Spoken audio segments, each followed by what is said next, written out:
Hi everyone, welcome to Fair Game. This is Alex Rounaghi filling in as the interviewer because Tom Johnson's out. He should be back next week, which is great. But in the meantime, the goal has been to talk with different leaders in our community about important issues. And right here, I'm here with one of our most important leaders, our police chief, Jeff Calvert, and we're going to talk about 21st century policing and what we're doing here in Laguna Beach to innovate. So, Chief Calvert, thank you for joining us. No, thank you for having me. I feel like I've made it to the big time now, being on the show. We'll we'll see how the interview goes, but at a high level, as you know, public safety is our top priority in the city of Laguna Beach, and we've committed to fully fund our our law enforcement as well as our firefighters and lifeguards. Can you at a high level just talk about what the progress that's been made in terms of um, crime reduction over the past years or the past from 23 to 24 to 25?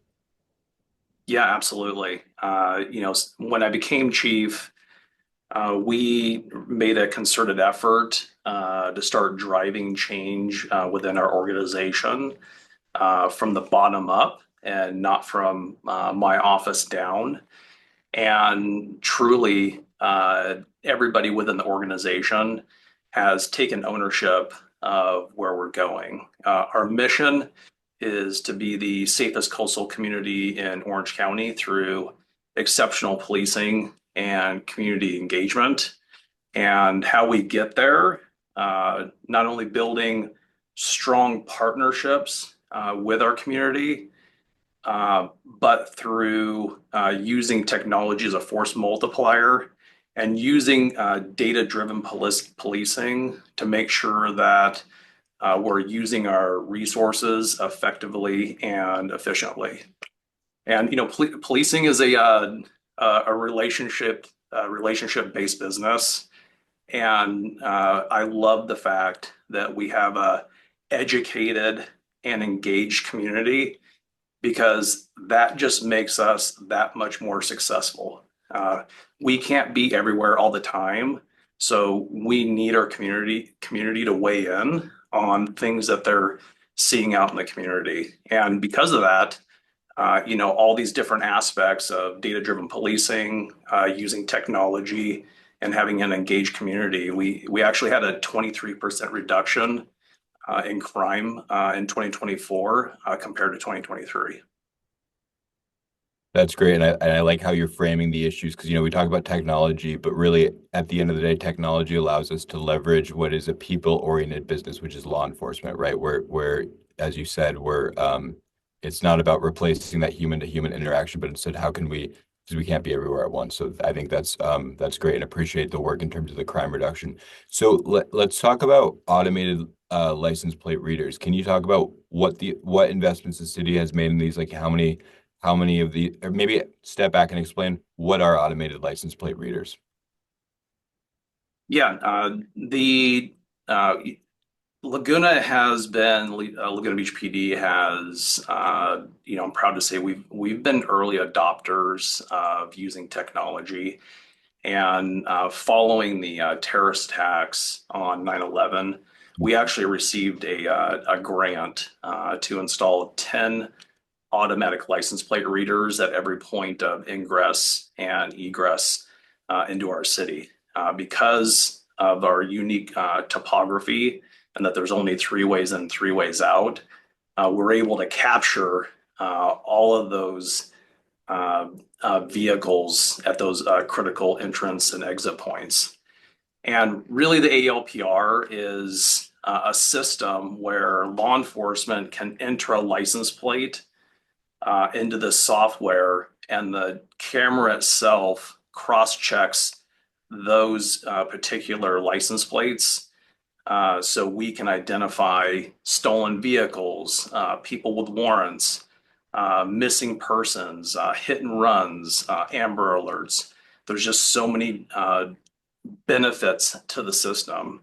And what we found was that because they were at the entrances and exits to the city, the far ends of our city limits, that when if an officer wasn't available at the time when there was an automatic license plate reader alert, that sometimes we would lose the vehicle within our city limits. So through council support, we actually have 22 cameras strategically placed throughout the city, and it's able to help us capture incidents where there's been, and I'll give you a good case study. In December, we had 5 commercial burglaries, and we're able to use the ALPR technology to identify the suspect. And I'm pleased to report that we took both of those suspects into custody just recently by using that technology. In 2024, we had 150 warrants that were alerted through the ALPR, Wow. and 36 stolen vehicles.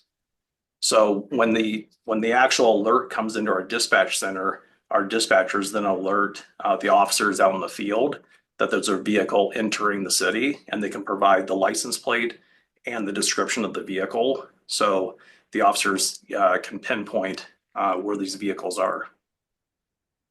Wow. And my understanding is that so all of our residents probably don't know about this, but a lot of the people who commit crimes do know about these cameras, right? And so that makes them less likely to come into the city. Is that a fair character? Is that true?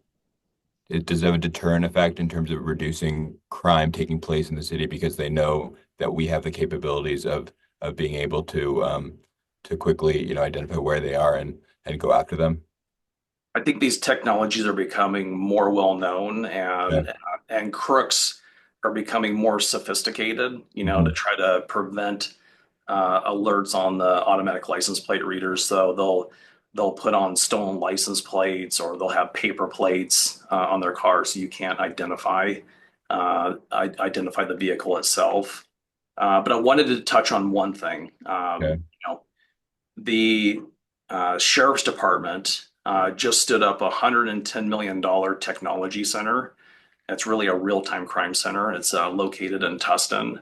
And so we're working to integrate our technology with that technology center. So they have access. And so when we have an ALPR alert in our city or in any other city, the real-time crime center there can actually track the vehicles, not only through the ALPR systems, but through camera systems. So Wow. it's making our Orange County stronger, to prevent and mitigate crime. That's great. I think I told you when I attended the South Orange County Mayor's panel discussion, each of us had 2 minutes to speak about what's going on in our city. And so I brought this issue up, and then several of the other mayors, also brought it up. And one of the discussion points was, coordination. And so I'm glad to hear that that's happening because it seems like it's a no-brainer and an opportunity for collaboration to really promote regional public safety. So that's great that we're integrating with the real-time crime center through the sheriff's department. What makes Orange County unique, and I talk about this often, is our we have such I have such great relationships with all the chiefs and the sheriff. And when we need a mutual aid response, the entire county pulls together. And Mhm. we send officers to different cities to help with events, and we get the same reciprocation when we need help. And I think that Orange County is unique, even across the United States, on that collaboration and partnership. That's great. I wish all government agencies at all levels could collaborate like the police chiefs in Orange County. But so that's really good to hear, and appreciate your leadership on those regional efforts. So can we tell me more? So we have a drone program. Can you tell me about what that program is and how it helps advance our public safety goals? Yeah, again, we were an early adopter of using drones uh, to assist us with, you know, overseeing protests, rallies, assisting with trying to identify suspects that are fleeing from us. We also use the drones and the thermal cameras to identify homeless encampments that are in deep brush. And on red flag days, we use the cameras to help identify, flames, making sure that, we're quickly deploying resources if, there's an identified fire. But, as the technology has improved, we now have 6 drones and they all have different capabilities. And I'll just touch on a few of them. Like now we have a drone that will do crime scene and traffic mapping. When we used to shut down a roadway for a major injury or fatal traffic collision, we used to have to shut down the roadway for 12 to 14 hours. Now we can use the drone and it quickly maps out that scene where we can open up the roadway much quicker. um, and then, the latest drone that we just purchased is for interior searches. So the operator actually wears goggles, and it gives the operator a first person view. So while they're flying the drone, we can send the drone in to do a threat assessment before we actually send a uniform officer into the area, just improving overall officer safety. Wow, that's great. And is that what is, so you and I in the past have discussed this concept of drones as first responders. What would that look like as we move forward if we were to make those further investments? So drones as first responders is the is the next innovative step for law enforcement. Chula Vista Police Department is really the test case. And essentially, what it is, you have a drone operator that sits in, we'll just say, the technology center or a dispatch center or some other location. And the drones are strategically placed throughout the city on rooftops. So they're actually in a case. When a call for service comes out, the case will open. The operator can pop the drone up, and that drone, Chula Vista has already done the study. That drone is on scene 99.9% of the time faster than a first responder, and it gives them real time situational awareness on what's occurring at that scene, whether something's actually Wow, happening or not happening. But I feel like this would be a great technology for our community in the future. And it's just having the infrastructure and the funds to make it happen. absolutely. Because then basically as I understand it, the dispatcher, whoever's controlling the drone would be able to be talking in real time, or maybe even showing the video to the first responder as they're coming, so they come in knowing, all the facts of the situation, ready to hit the ground running, to deal with the situation at hand. That's exactly it, Alex. Okay. It provides the dispatcher would be communicating with the drone pilot on what's occurring, so the dispatcher can let the officers know what they're seeing. Well, yeah, that's definitely something that we should be, looking into, and I'm glad that you're on top of following what's going on in Chula Vista, and I think Newport Beach there is is what I just described. Is that what they just adopted recently?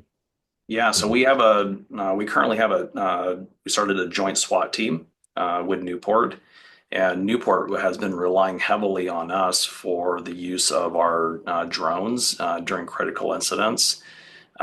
They just purchased, I think, to the tune of about $2 million over 5 years. Um, Drones as first responders, and so they're going to have to work through those processes. And I'm curious to see what kind of success they see in their community with this new technology, because they really haven't leveraged it until today. Wow. Okay. Well, that'll be interesting to watch that play out, and then figure out how we can get this going in Laguna Beach because it seems like we've already been doing drones and this is the next step as we move forward and continue innovative practices. That's great. What you know what do you see over the next, as we move into the future of law enforcement and continue to make investments? So can you maybe talk about what are some of the other things that the department's doing, to improve our technology, and then kind of what do you see as the next steps? Yeah, so when I became the chief, we signed a 10-year lease agreement that was approved by City Council with Axon Technologies. So that 10-year lease agreement includes that every one of the field staff, professional and sworn, all have body-worn cameras. All our vehicles have in-car cameras. And it also includes less lethal tasers for our peace officers. And as that technology improves through the lease agreement, we're actually getting the latest and most up-to-date technology. Where in the past our purchase of these things would be piecemealed, and you'd have three different generations of technology that the officers were using. Now everybody uses the same equipment. We also just replaced our 17-year-old legacy report management system, which is just a tremendous tool for us to track reports. It streamlines case management. It also has interoperability with our jail and the court. And most importantly, it provides advanced data analytics, which assist with our crime analysis. We started a new monthly meeting called COPS. It's called Crime Outreach and Prevention Strategies. So my team sits in a room and we go over crime data every single month. We look for trends, and it's an opportunity for us to strategize on how we're going to use our community service officer, Nicole Rice, to educate the community so we're preventing crimes. And we're currently working on replacing or upgrading our computer automated dispatch system. And that's going to take about a year, but that's going to help with improving response times. It'll help us, with our decision making during critical incidents, and overall, just improve officer safety. And with the implementation of the new CAD system, we'll have a outward facing technology where our community can go on through a website and actually see what has occurred in their community. So there's transparency in what we do. That's great, and all this stuff is so exciting, and we're so grateful for your leadership, Chief, and the dedication of all the men and women, both sworn and unsworn of the police department, who are literally willing to risk their lives every day to protect us. So I think we can never, overstate our how grateful we are to all of you and all that you do. And I look forward to, over the next few years, continuing to collaborate on how we can make these investments and really continue leveraging innovation and technology to, as you said, be a force multiplier to make the community safer and make Laguna Beach the destination where, for law enforcement to want to work. So it's really, really exciting, all the progress that's being made and that I know will continue to happen in the years to come. So thank you for all your great work. No, thank you for the support. That's the 27 years that I've worked within this police department. The magic of this community is that through good times and bad times, it's always been we've always had consistent support. That's never dipped. And our officers and our professional staff feel that love every day, and that's what drives them to go out and be passionate about what they do. Yeah, and it's very evident when you talk to any of the police officers in our community. So again, we appreciate it, and thank you for your time today to share all this important information with the community. Thank you. Appreciate it.